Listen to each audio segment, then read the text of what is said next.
Beans দিয়ে যদি এই রকম একটা দারুণ স্বাদের রেসিপি বানিয়ে ফেলেন, তাহলে বাড়ির লোক বলবে আরেকবার বানায়।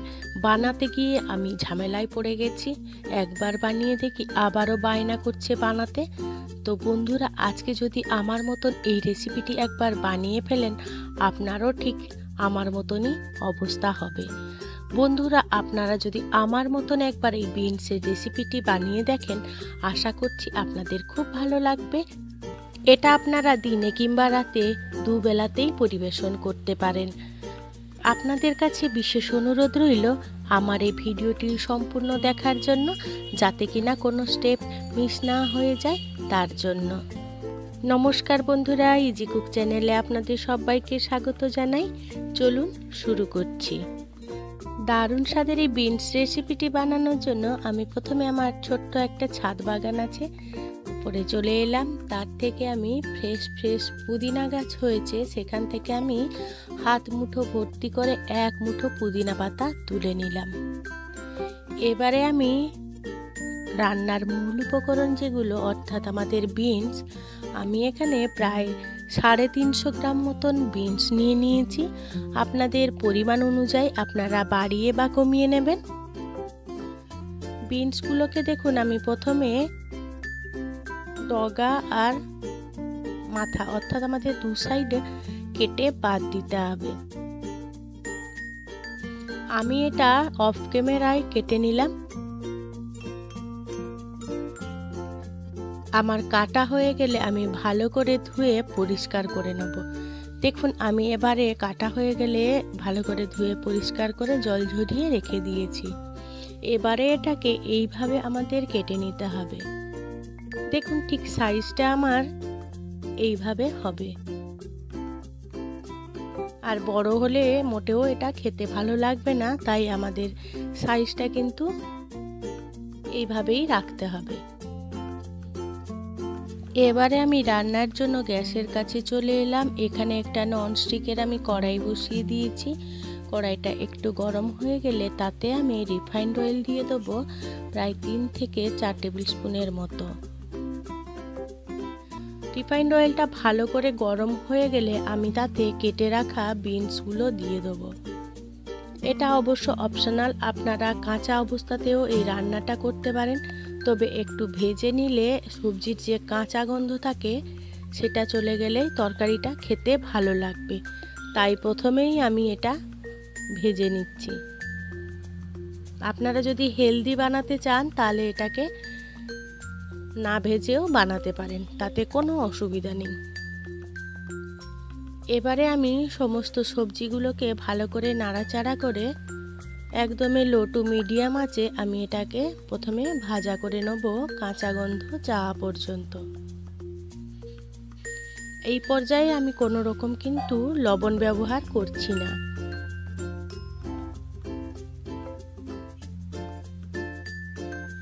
এদিকে এটা ভাজা হতে থাক, এদিকে আমি একটা মশলা বানিয়ে নিই। আমি একটা মিক্সির গ্রাইন্ডার জার নিয়ে নিয়েছি, তাতে আমি দুটো বড় সাইজের পেঁয়াজ দিয়ে দিলাম। যেহেতু আমার রসুনের কোয়াগুলো ছোট ছোট ছিল, প্রায় 15-16টা নিয়ে নিয়েছি। আর দুটো বড় সাইজের টমেটো নিয়ে নিয়েছি। আর ওই যে মুঠো করে পুদিনা পাতা নিয়ে এসেছিলাম, ভালো করে ধুয়ে পরিষ্কার করে দিয়ে দিলাম। আর দুটো কাঁচা লঙ্কা দিয়ে দিলাম। ঝালটা অবশ্য আপনাদের পরিমাণ অনুযায়ী আপনারা বাড়িয়ে বা কমিয়ে নেবেন। এটাকে একটা ভালো করে মিহি পেস্ট বানিয়ে নেব। দেখুন, ঠিক আমাদের এইভাবে পেস্ট হয়ে গেল। এবারে দেখি এদিকে আমার রান্নাটা কত দূর হলো। বিনসগুলোকে আমি আরও কয়েকবার নাড়াচাড়া করে আমি কাঁচা গন্ধ যাওয়া পর্যন্ত ভেজে নিলাম। দেখুন, ঠিক এইভাবে আমাদের ভাজা করে নিতে হবে। আমার এই রেসিপিটি যদি কোনো বন্ধু ফেসবুক থেকে দেখে থাকেন, তাহলে আমার পেজটিকে লাইক ও ফলো করে দেওয়ার জন্য অনুরোধ করছি। এবারে দেখুন, আমি তেল থেকে একটা চামচ দিয়ে আমি বিনসগুলোকে তেল ঝরিয়ে ঝরিয়ে তুলে রেখে দেবো। বেশি ভাজলে কিন্তু এটা ভালো লাগবে না, জাস্ট কাঁচা গন্ধ যাওয়া পর্যন্ত আমাদের ভেজে নিতে হবে। এবারে সমস্ত বিনসগুলোকে আমি তেল ঝরিয়ে তুলে রেখে দিলাম। এবারে ওই তেলে আমি 1 চামচের মতন সর্ষের তেল দিয়ে দেবো। এই রিফাইন্ড অয়েল আর সর্ষের তেলের মিশ্রণে তরকারিটা কিন্তু আমাদের দারুণ লাগবে। আর আপনারা চাইলে শুধু রিফাইন্ড অয়েলেও এই রান্নাটা করতে পারেন। তেলটা গরম হয়ে গেলে আমি এখানে ফোড়নে দিয়ে দেবো 1/2 চামচের মতন গোটা জিরে, 2টো এলাচ আর দারচিনি 1 টুকরো ছোট ছোট টুকরো করে নিয়েছি, আর সামান্য হিং।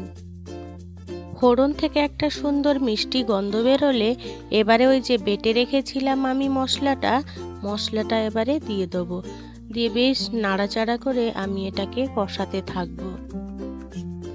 আমার এই রেসিপিটি যদি কোনো বন্ধু ইউটিউব থেকে দেখে থাকেন তাহলে আমার এই ক্ষুদ্র চ্যানেলটিকে সাবস্ক্রাইব করে আমার পাশে থাকার জন্য অনুরোধ করছি। আর পাশে থাকা বেল আইকনটি কিন্তু আপনারা ক্লিক করতে ভুলবেন না, ওটা কিন্তু অলে দিয়ে রাখবেন, যাতে আমার দেওয়া সমস্ত ভিডিও নোটিফিকেশান আপনারা খুব সহজেই পেয়ে যান। তার জন্য এবারে মশলাটা থেকে তেল ছাড়া অবধি আমাদের কষিয়ে নিতে হবে। দেখুন আস্তে আস্তে আমার তেল ছেড়ে আসছে। যে কোনো তরকারিতে যদি আমরা ধৈর্য ধরে এরকম কষাতে থাকি তরকারির স্বাদটা কিন্তু ভালো হয়। এই রকম তেল বেরিয়ে এলে আমি এখানে দিয়ে দেবো 1 চামচ আদা বাটা। আদা বাটাটা দিয়ে আবারও আমি কষাতে থাকবো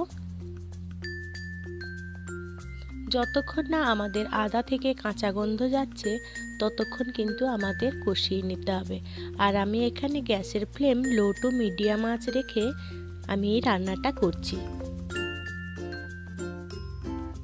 বন্ধুরা আপনারা কে কে বিনস পছন্দ করেন না সেটা কিন্তু আমাকে কমেন্টে জানাবেন।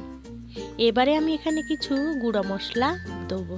আমি এখানে পরিমাণ মতন হলুদ গুঁড়ো নিয়ে নিয়েছি, 1/2 চামচ জিরে গুঁড়ো, 1 চামচ ধনে গুঁড়ো আর লঙ্কা গুঁড়ো 1 চামচ। ঝালটা অবশ্য আপনাদের পরিমাণ অনুযায়ী আপনারা বাড়িয়ে বা কমিয়ে নেবেন। এবারে সমস্ত গুঁড়ো মশলা দিয়ে আবারও একসাথে আমি কষাতে থাকবো। যেসব বন্ধুরা বিনস খেতে পছন্দ করেন না তারা কিন্তু একবার এই রেসিপিটি বানিয়ে খাবেন। আমি কথা দিচ্ছি আপনারা বিনসের প্রেমে পড়ে যাবেন। আবারও গুঁড়ো মশলাটা দিয়ে আমি কিছুক্ষণ কষিয়ে নেব। এবারে আমি এখানে দিয়ে দেবো বেসন। আমি এখানে এই 1 চামচের মতন বেসন দিয়ে দিলাম। দিয়ে এবারে আবারও একটু মশলাটাকে কষিয়ে নেব। বেসনটা দিলে তরকারির গ্রেভিটা ভালো হয় খুব, তাই বেসনটা অবশ্যই আপনারা এখানে ব্যবহার করবেন। এবারে আমি এখানে দিয়ে দেবো 2 থেকে 3 টেবিল স্পুনের মতন দই। বন্ধুরা দইটা দেওয়ার সময় আপনারা গ্যাসের ফ্লেম একদমই লো করে দেবেন কিংবা গ্যাসের ফ্লেম একদমই অফ করে দেবেন। যে কোনো তরকারিতে যদি আপনারা দই ব্যবহার করেন তাহলে গ্যাসের ফ্লেমটা একদমই হাই রাখবেন না, তাতে দইটা কেটে যাবে, তরকারিটা মোটেও দেখতে ভালো লাগবে না। আমি এবারে দইটাকে ভালো করে কষিয়ে নিয়ে আমি এখানে দিয়ে দেবো মেথি পাতা। মেথি পাতাটা দিয়ে ভালো করে আবারও মশলাটাকে মিশিয়ে নেব। এবারে আমি এখানে দিয়ে দেবো স্বাদ মতো নুন আর দিয়ে দেবো 1 চামচের মতন চিনি। তরকারিতে যদি আমরা সামান্য চিনি ব্যবহার করি তাহলে তরকারির ব্যালেন্সটা কিন্তু দারুণ হয়। আর আপনারা যদি চিনি পছন্দ না করেন তাহলে চিনিটা স্কিপও করতে পারেন, তাতে কোনো সমস্যা নেই। এবারে আমি আবারও সমস্ত উপকরণ ভালো করে মিশিয়ে নেব। যতক্ষণ না আমার মশলাটার গায়ে তেল ছেড়ে আসছে ততক্ষণ আমি মশলাটাকে কষিয়ে নেব। দেখুন মশলাটার গায়ে তেল রিলিজ হয়ে এসেছে। এবারে আমি দিয়ে দেবো ওই যে ভেজে রেখেছিলাম বিনসগুলো, সেইগুলো এবারে আমি দিয়ে দেবো।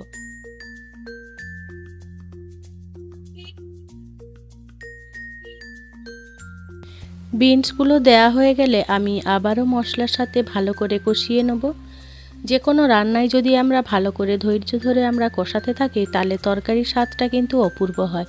এই পর্যায়ে কিন্তু সবাইকে খেয়াল রেখে করতে হবে। আর এখানে আমাদের খেয়াল রাখতে হবে কড়াইয়ের গায়ে যাতে মশলাটা লেগে না যায়। এবারে আমি সামান্য একটু জল দিয়ে দিলাম, জল দিয়ে আবারও কষিয়ে নেব। যেহেতু আমি মশলা কষার সময় জল ব্যবহার করিনি, তাই এখানে সামান্য একটু জল দিয়ে আমি বিনসটাকে ভালো করে কষিয়ে নেব। আপনারা এটা দুপুরবেলা গরম ভাতের সাথে কিংবা রাত্রিবেলা রুটি কিংবা পরোটার সাথে পরিবেশন করতে পারেন। আমাদের বেশ খানিকক্ষণ ধরে এটা নাড়াচাড়া করে আমাদের কষিয়ে নিতে হবে। দেখুন কষাতে কষাতে এইরকম মশলাটার গায়ে তেল ছেড়ে এলে, অর্থাৎ এই বিনসটা কষানোর সময় তরকারি তেল ছেড়ে এলে আমি এখানে সামান্য আবারও একটু গরম জল দিয়ে দেবো। জল দিয়ে আবারও আমি কষাতে থাকবো।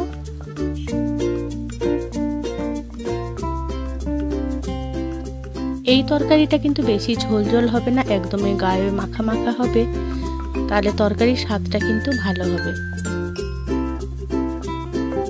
এবারে আমি বিনসটা সেদ্ধ করার মতন জল দিয়ে দেবো, 1/2 কাপের মতো। এটাও কিন্তু আমি গরম জল ব্যবহার করলাম।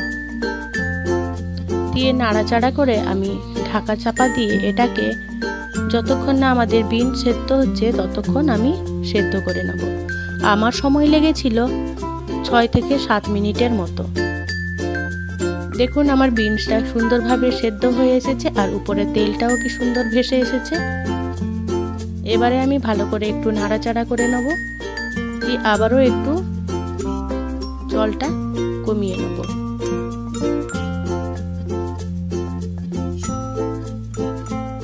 আর কিন্তু আমি এখানে আর কোনো ঢাকা দেবো না। দিয়ে এইভাবে একটু ফুটে উঠলে আমি এখানে দিয়ে দেবো 1 চামচের মতন ঘি। যদি আপনারা ঘি পছন্দ না করেন ঘিটা স্কিপ করে দিতে পারেন, তাতে কোনো অসুবিধা নেই। এবারে উপর থেকে আমি 1/2 চামচের মতন গরম মশলা ছড়িয়ে দেবো। দিয়ে সমস্ত মশলাগুলোকে ঘি গরম মশলা সমস্ত সবজির সাথে আমি মিশিয়ে নেব।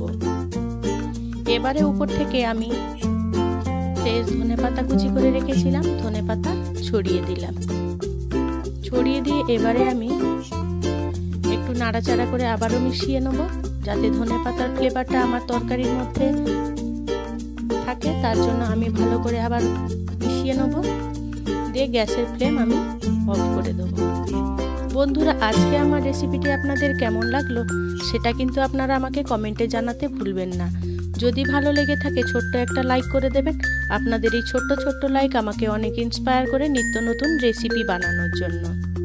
আর খুব যদি বেশি ভালো লেগে থাকে বন্ধু বান্ধব কিংবা প্রিয়জনদের সাথে শেয়ার করে তাদেরও দেখার সুযোগ করে দেবেন। এবারে আমি ঢাকা দিয়ে রেখে দেবো স্ট্যান্ডিং টাইমের মতো।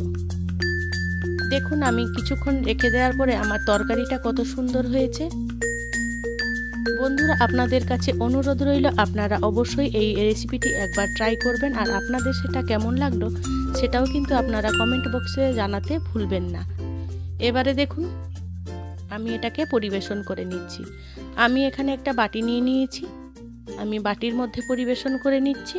আপনাদের পছন্দ অনুযায়ী আপনারা পরিবেশন করে নেবেন।